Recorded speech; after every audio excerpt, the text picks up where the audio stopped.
Welcome to the latest study of the Bible in context from That the World May Know. I think sometimes people think of this book as a collection of short stories. Got some amazing inspired stories in it.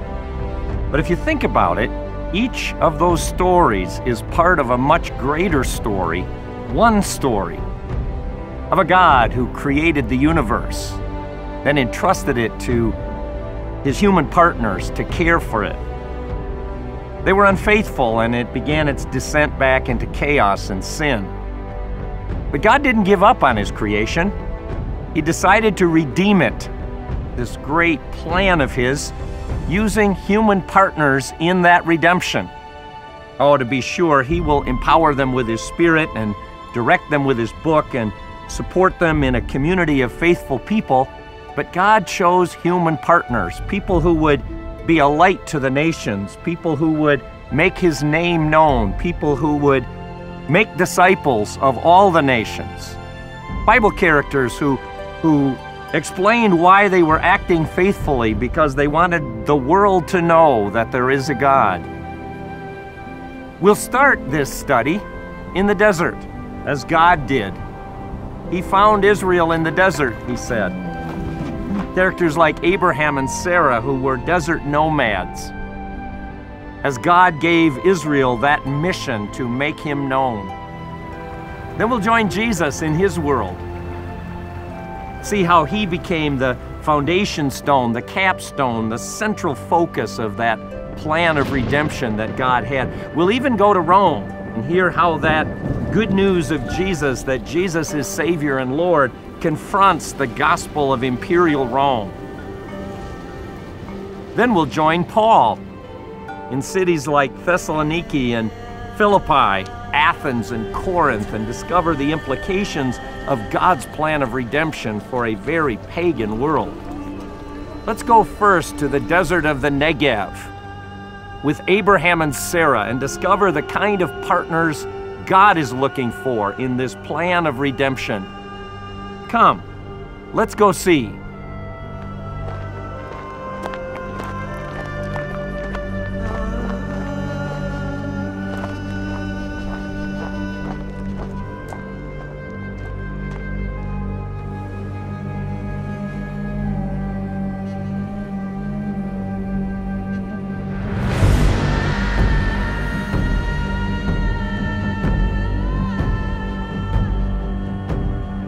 It's an amazing story.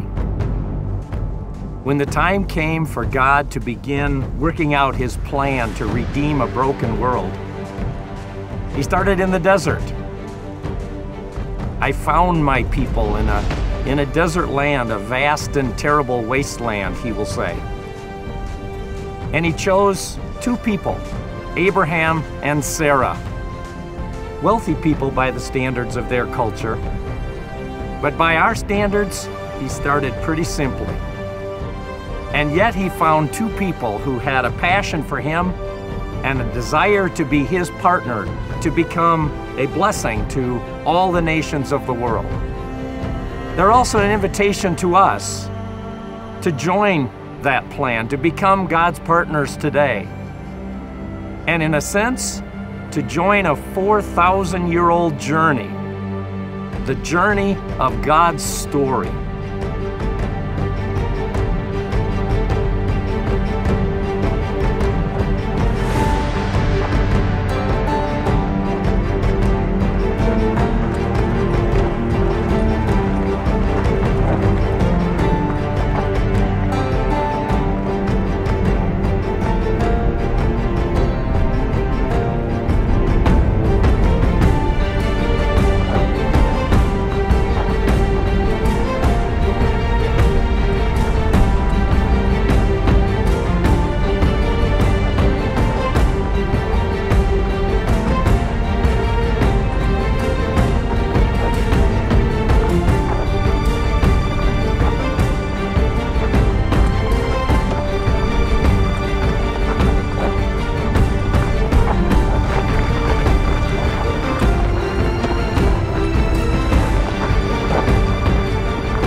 We just walked through a 5,000-year-old city gate.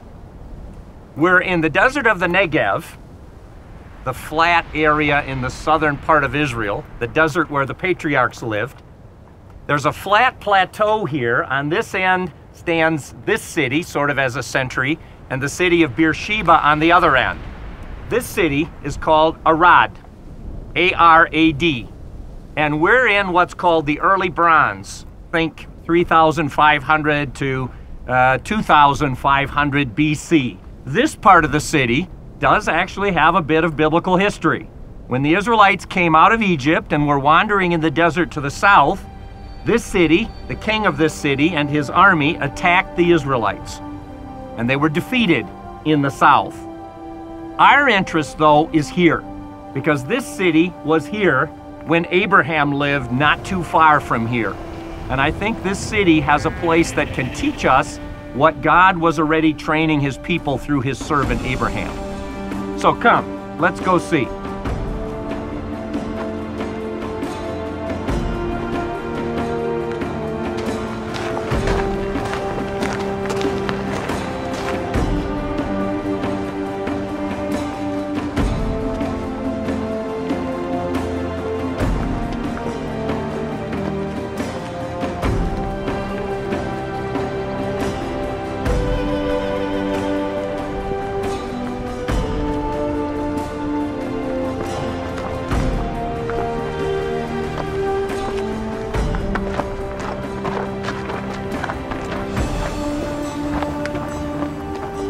We walked on the ancient street. Felt kind of fascinating to be back that far in history, and we came to what's known as the Canaanite house. Now, if you look carefully, you can kind of make out what was here 3,500 BC. There's an outer wall which enclosed this family's living space. The main structure is this single-room house. You can see it had, it's modern, but it had a roof, but for shade more than for rain. It doesn't rain a whole lot here. And a bench around the outside where people could sit. They probably slept in there, ate in there, had their craft, whatever it was, on a hot sunny day in there. It's kind of the main living space. Out here, several smaller spaces. Raised platforms, probably had a canopy roof where people would sit and spin a rug or cloth, or where people would make pottery if that was their industry. An extended family lived here. Oh, sometimes even 20, 30, or even 40 people lived in this particular space. So that's where we are. Now, what's our lesson that we want to draw out of the Bible from this space? God called the Hebrew people to Mount Sinai to give them a mission. The mission was to be a kingdom of priests. A group of people who would extend the reign of God by submitting to their king who had saved them by grace, would put him on display, demonstrate him to the nations so that others would be drawn to God. That's their mission. Now, when they got there and heard that mission from Moses and got the book which that mission was inscribed in, the Torah, they discovered, if they didn't remember it from the ancient stories, they had an ancestor. Ancestors, actually, Abraham and Sarah, who had lived hundreds of years before them, and God had already been using him to carry out the mission, though it isn't spelled out until we get to the time of the Hebrew people who left Egypt. So Abram lived in this general vicinity, and God was using Abraham later, already hundreds of years earlier. Now let's talk about the context. Abraham lived in a tent. Abraham and Sarah did. They were still nomadic. You can almost see the imprint of a tent here, as if maybe before this people lived this way, and here was the main tent and a small tent and a small tent and a small tent, and then later they began to do it in stone as they settled down more permanently. So Abraham is living in a tent, but the lifestyle Abraham lived is very much like these people did.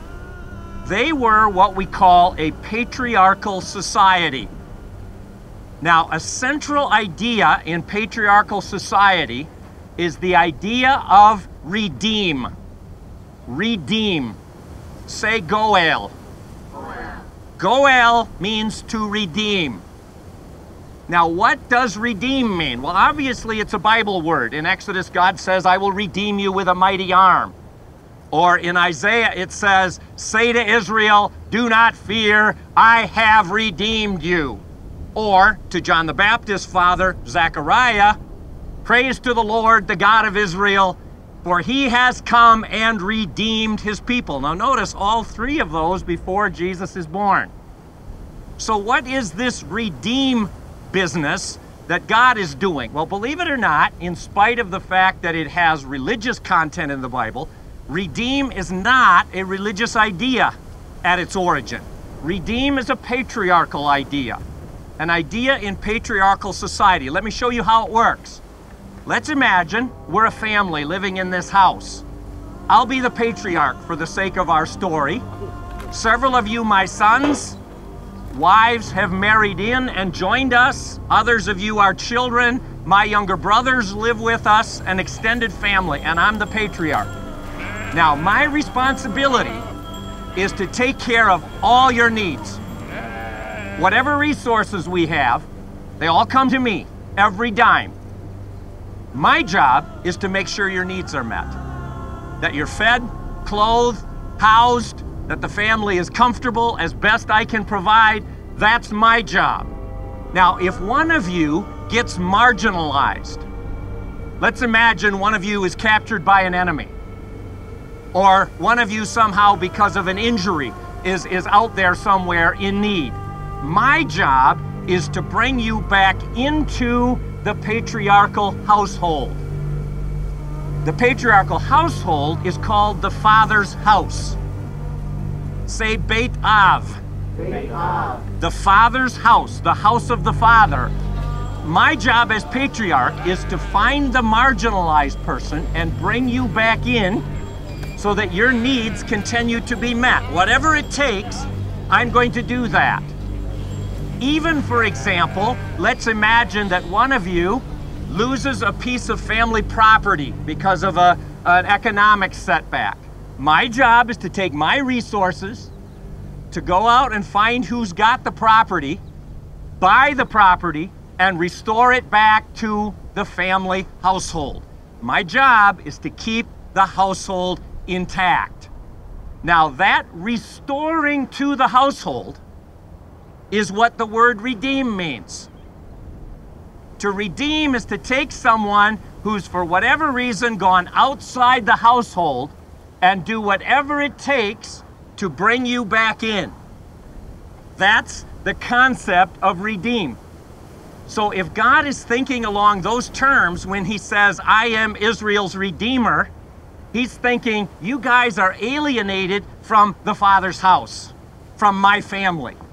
I'm going to head out there and do whatever it takes to restore you to my Beit Av. I will redeem you. He can redeem you from your enemies. That's in the Psalms. He can redeem your life from the pit. That's in the Psalms. He can redeem you from trouble. That's in the Psalms. God rescues lost children and restores them to the Father's house. That's the idea of redeem. Now, when the patriarch dies, guess what? The oldest son gets most of the resources. Try that next Christmas with your kids. Give the oldest a whole bunch of stuff and give everybody else a little bag of candy and see how that swings in Western society. It doesn't cut it. But in their society, if the eldest got all the resources, everybody danced. Yes! My oldest brother got it all. Now he has to take care of us. He's got to make sure I'm fed. He's got to make sure I'm clothed. He's got to make sure I'm covered. Whatever it takes, if I get marginalized and pushed out, he has to bring me back in. Yes, I'm taken care of. Now, biblically, God is the Father. The Father's house is his family, his community. He gave all his resources, or a double portion of his resources, if you want to use the biblical term, to his oldest firstborn. Now, do you remember who God's firstborn was?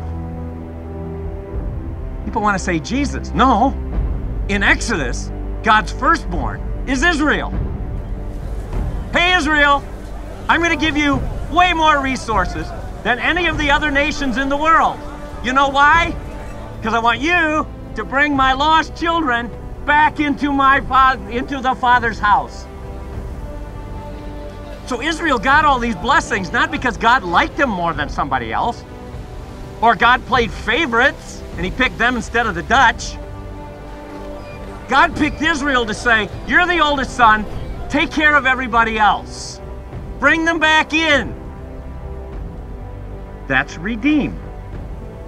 So as God redeemed them, they were to become his partners in a sense in redeeming others. Now, sometimes Israel did a great job. Sometimes they kept a lot of the resources for themselves and did everything they could to keep those lost children out. So eventually God came and said, I'm going to have a second firstborn, my only begotten firstborn.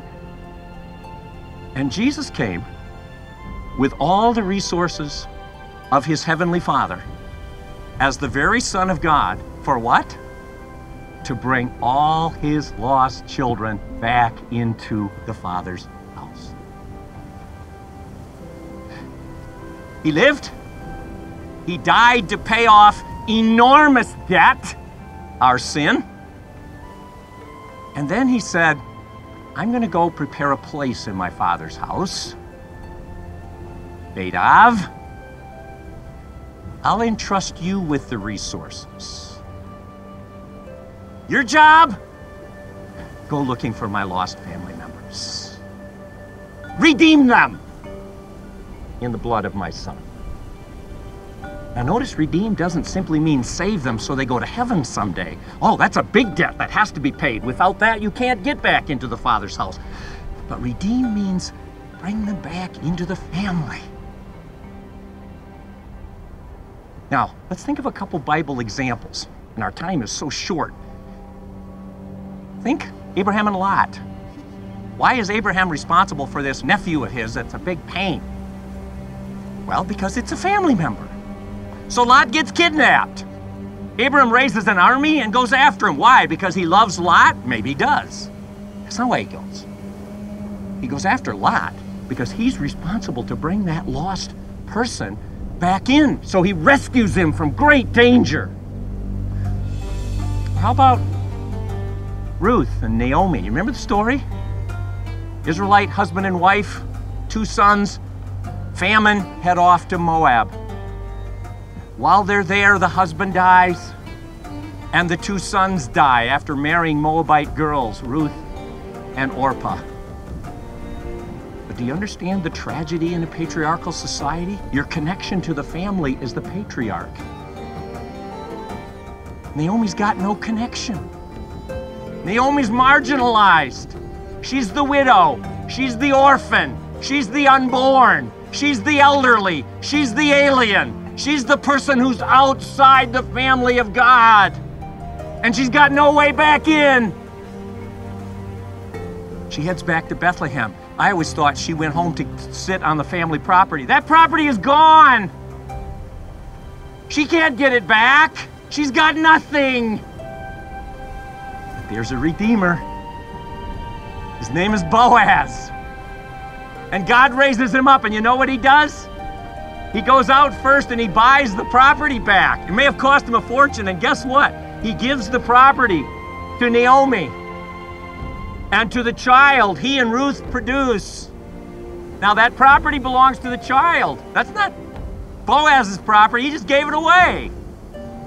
But he's willing to expend huge resources to get Naomi and Ruth back into Beit Av.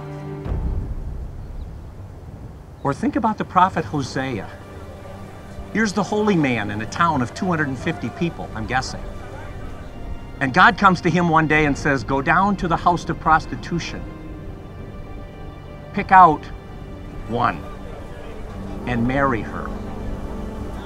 Now there's a woman who's marginalized in that culture.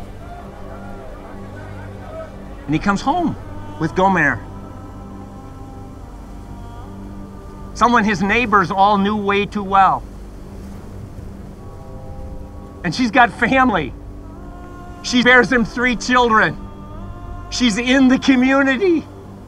She's restored. She's redeemed. But we discover she likes the old way better. And she goes back to the street. And now God shows up again to the holy man. And God says, she's up for sale. She's hit the bottom of the barrel.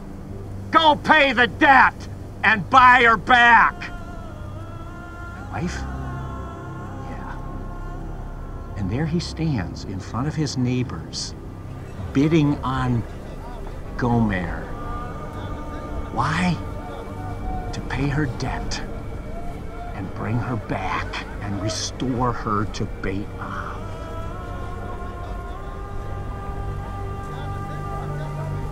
And that's what God is up to. That lost world out there, we can think of them as pagans and sinners and non-believers and apathetic. God thinks of them as children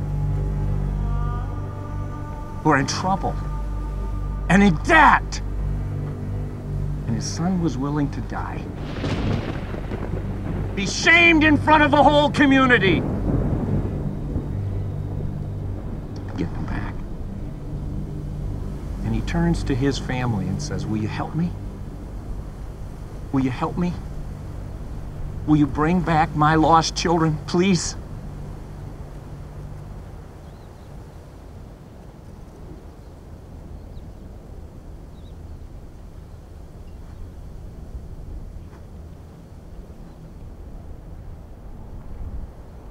Redeem.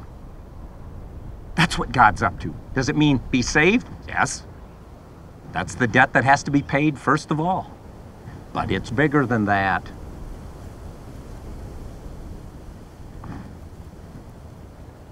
There's a second lesson. Because Abraham is the classic example of a godly patriarch. The way he treats Lot.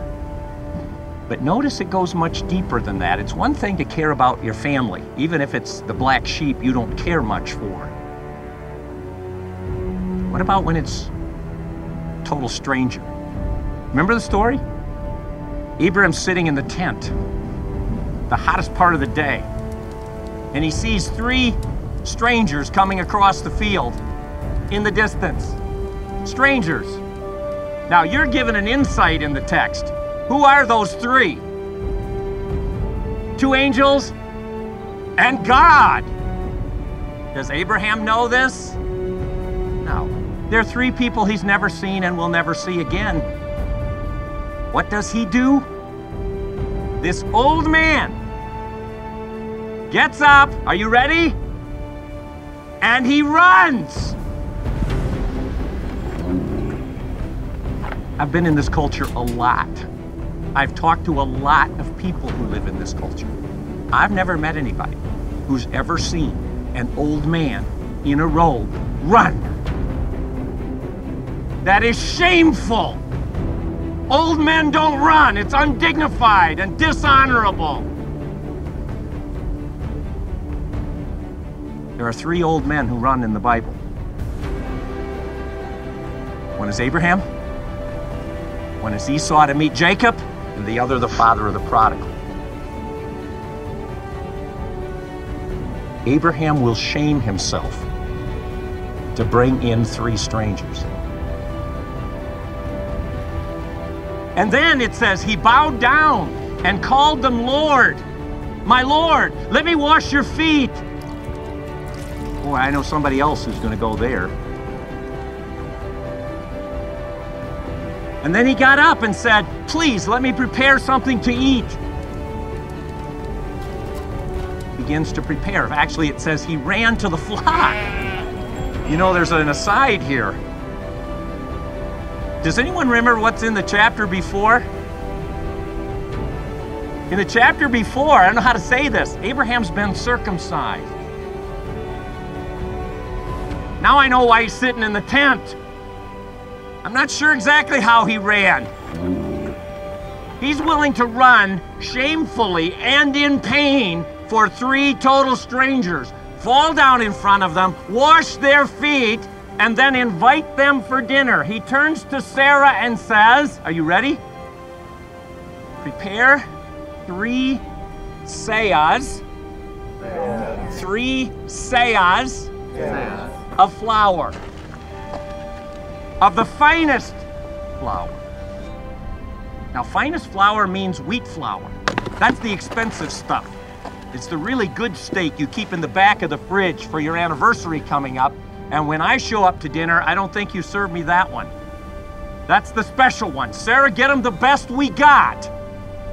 Make bread for them. Now, has anyone taken the time to look up what a seah is? We say 3 measures in English. You know what 3 measures is? Somewhere between 50 and 75 pounds. How many of you guys have baked bread from scratch?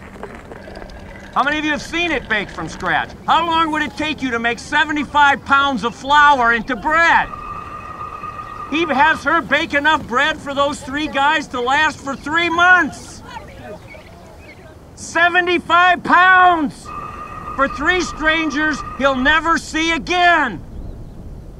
Why? Because he cares about people who are outside of Beit Av. How do you respond to the stranger? How do you respond to the marginalized?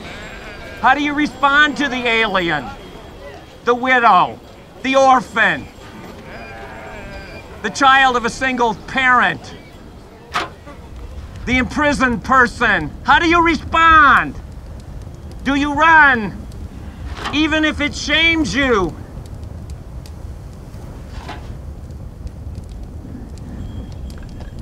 It's called redeem. Because maybe in the process, they would come to know the God of Abraham. Now, to a Jew, that's what it means to be a kingdom of priests. That's what it looks like when God is in charge. People give every ounce they've got to bring in 3 outsiders.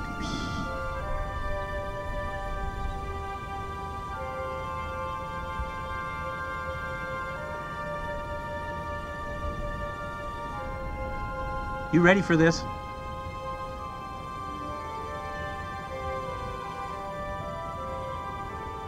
Then Jesus told them another parable. You say it. Then Jesus told them another parable.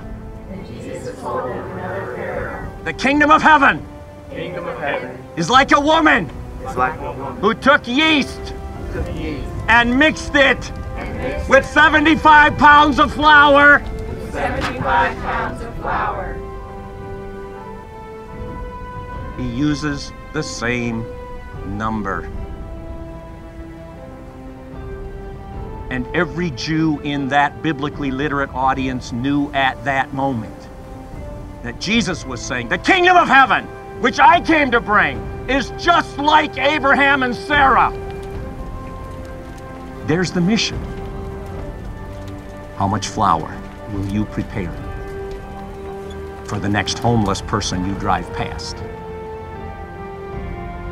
The next nursing home you go by? The unborn? The alien?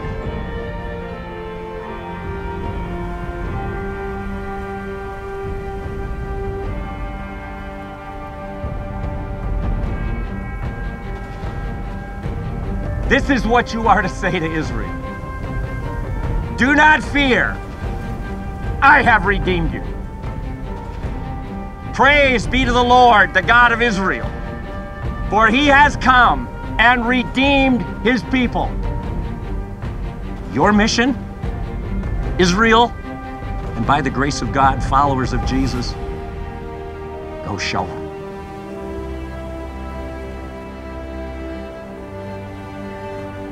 God has paid their debts. Maybe by you as his instrument, he will rescue them from their trouble and restore them to the Father's house.